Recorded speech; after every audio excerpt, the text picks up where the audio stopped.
من الشیطان اللعین الرجیم بسم اللہ الرحمن الرحیم وَأُفَوِّضُ أَمْرِي إِلَى اللَّهِ إِنَّ اللَّهَ بَصِيرٌ بِالْعِبَادِ۔ سامعین محترم، السلام علیکم ورحمۃ اللہ۔ سب سے پہلے خداوند متعال کی بارگاہ میں شکر گزار ہیں کہ خداوند تعالیٰ نے ہمیں توفیق دی کہ ہم یہاں جمع ہو اور اس مقصد کو جس مقصد کو لے کر آئمہ اطہار نے اپنی زندگی کو گزارا ہے اس مقصد کو پورا کر سکے۔ موضوع سخن اس ماڈرن سوسائٹی میں عورت کا کیا کردار ہونا چاہیے، یا پھر یہ کہہ لیں کہ the role of women in this modern society۔ موضوع کی مشکل یہ ہے کہ موضوع وسیع ہے لیکن دامن وقت میں گنجائش کم ہے، اس لیے کوشش کروں گی حداخل آپ کی خدمت میں مقدمہ انٹروڈکشن پیش کر سکوں، پھر انشاءاللہ جس میں جستجو ہے، جس میں تشنگی ہے، انشاءاللہ جائیں مطالعہ کریں، پڑھیں اور خداوند تعالیٰ انشاءاللہ آپ کو مقصد میں کامیاب کرے گا۔ اس ماڈرن سوسائٹی میں عورت کا کیا کردار ہونا چاہیے، اس کو جاننے سے پہلے ضروری ہے کہ ہم یہ جانیں کہ عورت خود کیا ہے، عورت کا خود کا کیا مقام ہے، کیونکہ جب تک کوئی چیز کا مقام یا پوزیشن ہمیں نہیں پتا ہوتا تب تک ہم اس کے رول کو ڈیفائن یا ڈسکرائب نہیں کر سکتے، یہ کرنا مشکل ہوگا۔ تو سب سے پہلے ضروری ہے یہ جانیں عورت کیا ہے اور اس کا مقام کیا ہے۔ عموماً یہ ایراد اٹھایا جاتا ہے، یہ اعتراض کیا جاتا ہے کہ یہ ایک مردی معاشرہ ہے، اٹس اے مین سوسائٹی، یہاں پر عورت پر طرح طرح کے ظلم ڈھائے جاتے ہیں، اسے ایک لولی، ایک بہت ہی سبارڈینیٹ اور انفیریئر کریچر مانا جاتا ہے۔ خوب ہے، حقیقت ہوتا ہے۔ یہ کیوں ہوتا ہے؟ یہ اس لیے ہوتا ہے کہ مثال کے طور پہ مرد نے آ کر یا مثلاً دنیا نے آ کر، معاشرے سوسائٹی نے آ کر آج تک عورت کی مقام اور عظمت کو نہیں جانا، اور اس لیے کیا کرتا ہے؟ ظلم کرتا ہے۔ لیکن اس سے بڑا ایک اور ظلم ہے جو عورت نے آ کر خود اپنی ذات پر کیا۔ یہ کیا ظلم ہے؟ یہ ظلم یہ ہے کہ عورت نے خود آج تک اپنے مقام، اپنے مرتبے اور اپنی عظمت کو نہیں پہچانا۔ عورت خود نہیں جانتی کہ وہ کیا ہے۔ یہ ضروری ہے کہ عورت جان لے کہ وہ خود کیا ہے۔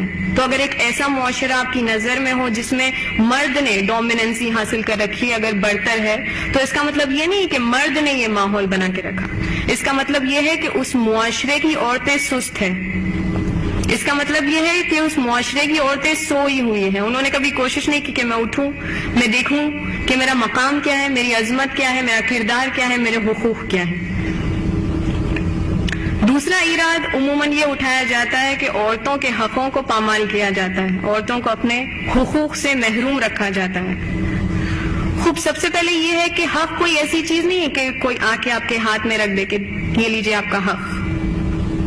حق وہ چیز ہے جو طلب کی جانی چاہیے، مانگی جانی چاہیے۔ اگر کوئی آ کے آپ کے سامنے یہ دعویٰ کرتا ہے کہ مجھے اپنا حق نہیں ملا، اس کا مطلب یہ ہے کہ اس نے مانگا نہیں، اس نے طلب نہیں کیا۔ اگر وہ مانگتا تو اسے مل جاتا حق اس کا۔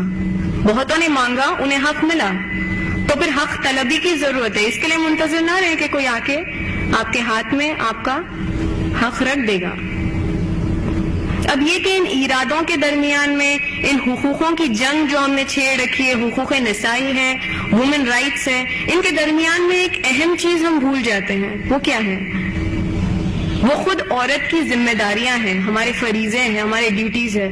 بہت سارے آرگنائزیشنز ہیں، کس کے لیے؟ ہیومن رائٹس کے لیے ہیں، وومن رائٹس کے لیے، لیکن آرگنائزیشن ہیومن ڈیوٹیز کے لیے نہیں ہے، بہت کم پائیں گے آپ۔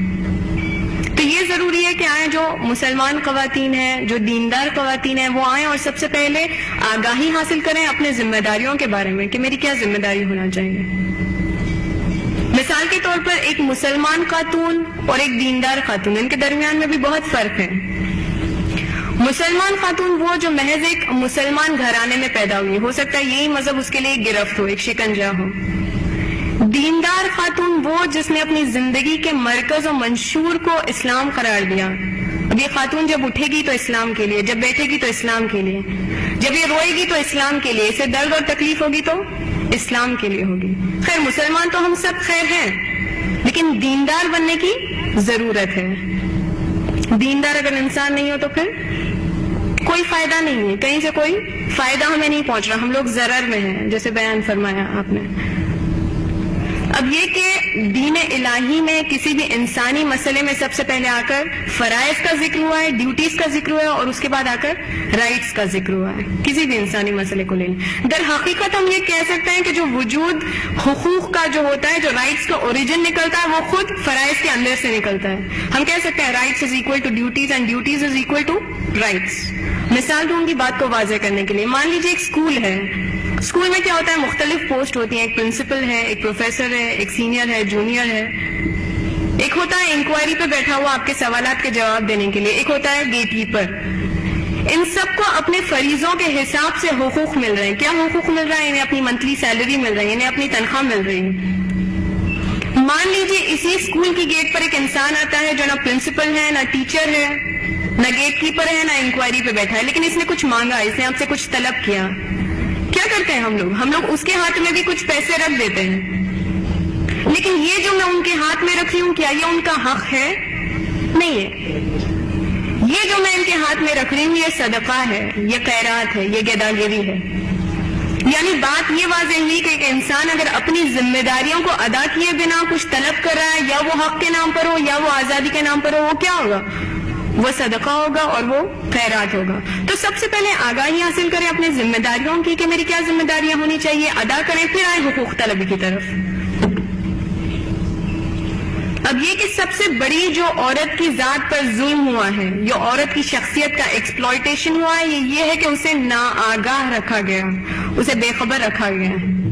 بے خبر کیوں رکھا جاتا ہے انسان کو؟ دو عنوان ہو سکتے ہیں، ایک اچھا عنوان، ایک برا عنوان. برا عنوان خوب سب کو پتا ہے. ہو سکتا ہے کوئی عداوت ہو، کوئی دشمنی ہو، جسے میں کیا کرتی ہوں، ایک انسان کو ناآگاہ رکھتی ہوں.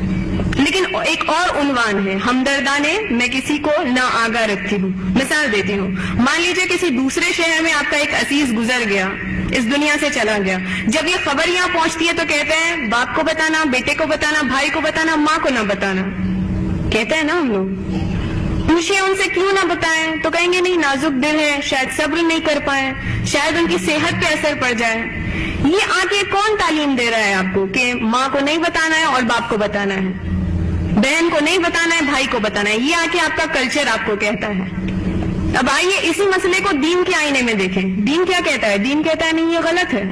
خوب پوچھے کیوں غلط ہے؟ کیونکہ جسمانی طور پر ہاں مرد الگ ہے اور زن الگ ہے، لیکن روحانی طور پر، مانوی طور پر، اسپرچل طور پر دونوں سیم لیولز پہ کھڑے ہیں. اگر مرد میں صبر کا مادہ ہے تو عورت میں بھی صبر کا مادہ ہے. کب تک چھپائیں گی آپ؟ 2 دن 4 دن، پھر آپ کہیں گی، وہ روئیں گے اور وہ صبر کریں گے. کربلا میں سید الشہداء نے ایسا کوئی اہتمام کر کے نہیں رکھا تھا کہ جب میرا سر قلم ہو رہا ہے تو خواتین جو خیمے میں انہیں پتہ نہ چلے. جناب زینب سلام اللہ علیہ سامنے کھڑی ہیں اور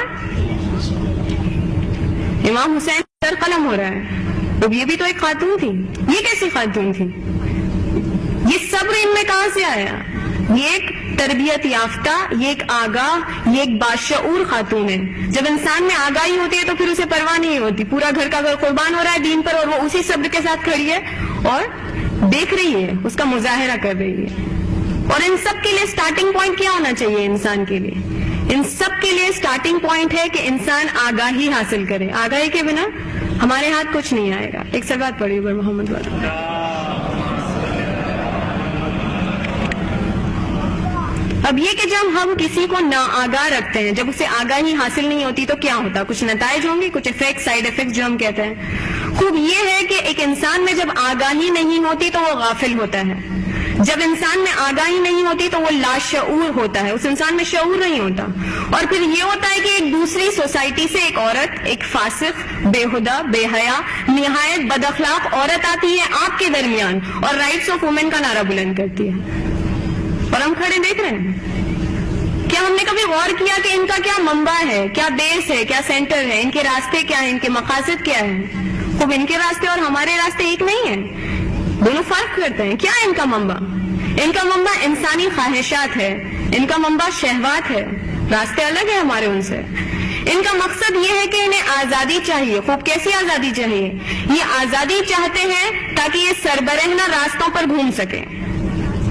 یہ والدین کے دائرے، اطاعت کے دائرے سے نکلنے کی آزادی چاہتے ہیں. شکنجہ ہے، گرفت ہے والدین کی اطاعت ان کے لیے. یہ آزادی چاہتے ہیں کہ ایک نامحرم کے ساتھ ان کا میل ملاپ بڑھ سکے، بات کر سکیں، ہنس کے بات کر سکیں، ہاتھ ملا سکیں۔ انہوں نے اپنی تمام حیات جسم پروری میں لگائی، کیونکہ انہیں پتا نہیں، واقف نہیں ہے کہ میرے اندر ایک روح ہے جس کی مجھے تربیت کرنی ہے، تو خوب جسم پروری میں وہ جو کام کرتے ہیں وہ جسم پروری کے لیے۔ اب آ کے یہ دیکھیں کہ ہمارا سینٹر، ہمارا بیس، ہمارا منبع کیا ہے؟ ہمارا منبع قرآن مجید ہے، ہمارا منبع نہج البلاغہ ہے۔ ہمیں اپنی روح کو کمال تک پہنچانا ہے، ہمارا مقصد خداوند تعالیٰ ہے، ان کا قرب ہے۔ یہ کیوں نہیں ہوتا کہ ایک باعفت عورت کھڑی ہو کر اس نعرے کو بلند کرے؟ یہ کیوں نہیں ہوتا؟ کیا ہمارے پاس اسوے موجود نہیں ہے؟ Don't we have role models? نہیں، ایسا تو نہیں ہے اسوے موجود۔ ہم ان اسووں کا کیا کرتے ہیں؟ ہم ان کا ذکر کرتے ہیں، فضائل و مصائب، اور نتیجہ یہ کہ مجھے ثواب حاصل ہو گیا۔ اتفاقاً کیا کہتے ہیں ہم جناب سیدۃ النساء العالمین کو؟ ہم کہتے ہیں خاتون جنت ہے، ظاہراً جنت کی چابی ان کے ہاتھ میں، جتنا آپ ذکر کریں گے اتنی جلدی آپ جنت چلی جائیں گے۔ دیکھیے، جناب سیدہ سے یہ مت لیجئے، جناب سیدہ سے اپنی شخصیت لیجئے، جناب سیدہ سے اپنی حیثیت و مقام و عظمت لیجئے، اور ان سب کے لیے جیسے میں نے کہا آگاہی سٹارٹنگ پوائنٹ ہے، کیونکہ آگاہی سے کیا ہوتا ہے؟ انسان میں شعور آ جاتا ہے۔ اب شعور کیا چیز ہے؟ شعور ایک انسان کا باشعور ہونا اور تعلیم یافتہ ہونا دو الگ الگ چیزیں ہیں۔ تعلیم یافتہ ہونے سے انسان پڑھنا لکھنا سیکھ لیتا ہے،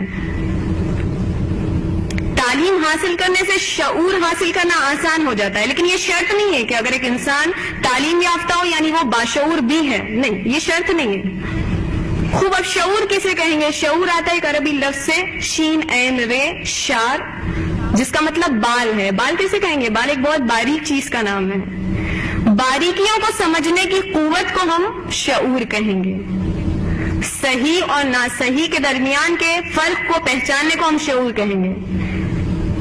آج کل بہت جگہوں سے کلچر اور دین دونوں کو مکس کر کر پیش کرتے ہیں نا ہم لوگ۔ اگر ایک باشعور انسان اس جگہ پہ بیٹھا ہے جو سامعین میں سے ہے تو وہ اس تھن لائن کو پہچانے گا جو دین اور کلچر کے درمیان میں ہے، لیکن اگر ایک ایسا انسان بیٹھا ہو جس میں شعور نہیں ہے تو وہ یہ مانے گا کہ دین ہی میرا کلچر ہے اور کلچر ہی میرا دین ہے۔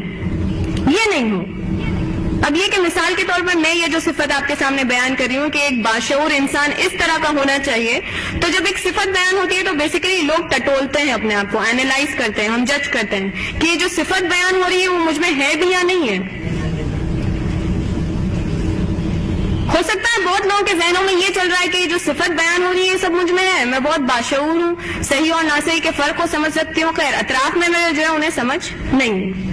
یہ خود دلیل ہے کہ وہ انسان سب سے بڑا لاشعور ترین انسان ہے، یہ خود دلیل ہے۔ کیوں؟ کیونکہ اس نے اپنی رائے مشورت کے حساب سے یہ کنکلوژن نکال دیا کہ میں بہت باشعور ہوں۔ رائے مشورت کے حساب سے ہمیں کچھ نہیں کرنا، ہر چیز کو آ کر اسٹینڈرڈ پر پرکھیں، ہر چیز کا ایک اسٹینڈرڈ ہوتا ہے نا، ہر چیز کو آ کر ایک اسٹینڈرڈ پر پرکھیں۔ شعور کے لیے بھی خداوند تعالیٰ نے ایک اسٹینڈرڈ مقرر کیا ہے، آئے اپنے شعور کو نہج البلاغہ پہ پرکھیں، اگر وہاں کامیاب ہے تو کامیاب ہے، آئے اپنے شعور کو قرآن مجید پر پرکھیں، اگر وہاں کامیاب ہے تو آپ کامیاب ہیں۔